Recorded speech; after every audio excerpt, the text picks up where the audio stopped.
Brilliance Audio.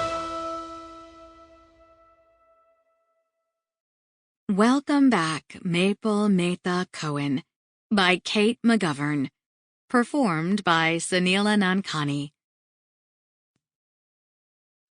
Chapter 1. Normally, I'm not a morning person. On normal mornings, Dad has to wake me up for school.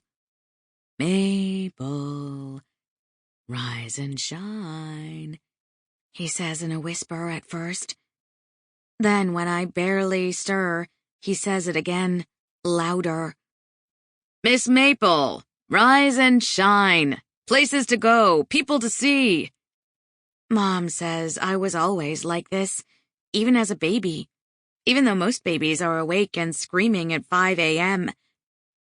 We used to have to wake you for daycare, she says, shrugging.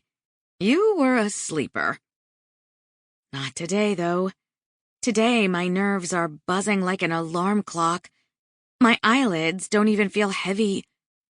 From one of my bedroom windows, I have a beautiful view of a garage wall. It belongs to the next-door neighbors, who don't even have a car anyway. They just use it to store things. Air conditioners and bicycles they don't ride, boxes of old books, toys their son has long outgrown. There's nothing very useful about that view. From my other window, though, I can see the sky. Just a sliver, because that's what you get when you live on the first floor in a city, surrounded by other houses and garages and a few scraggly trees. But that's enough sky to tell me things about the day ahead. Today, the sky is the darkest blue a sky can ever be. The color that only appears in the short time between night and day. When it's no longer yesterday, but it's barely today. It's just right now. I wish it could stay right now forever, so I wouldn't have to live through the rest of today. Because today is the first day of 5th grade. Again. Chapter 2. We're holding Maple back. Those were the 4 little words that ruined my life. It was last April. Ms. Littleton Chan called a meeting with my parents and me.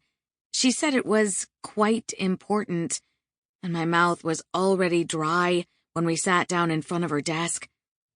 I'd never had a quite important meeting with my parents and a teacher before. Look, under normal circumstances, I love Ms. Littleton Chan. Last year was her first year teaching at the Barton, and she was different from all the other teachers I'd ever had. I loved her right away, from the first day of 5th grade. It wasn't just because she also has a bicultural last name, although I appreciate that. It matches my Indian-Jewish hyphenated situation. Hindu, my parents call me. More than that, it was that she seemed so interested in all the things she taught us. Like when we did a unit on ocean ecosystems, she could barely contain herself, telling us about how the blue whale eats up to 40 million krill per day. Those are like little shrimp. 40 million shrimp! I'm telling you, she was practically levitating with enthusiasm.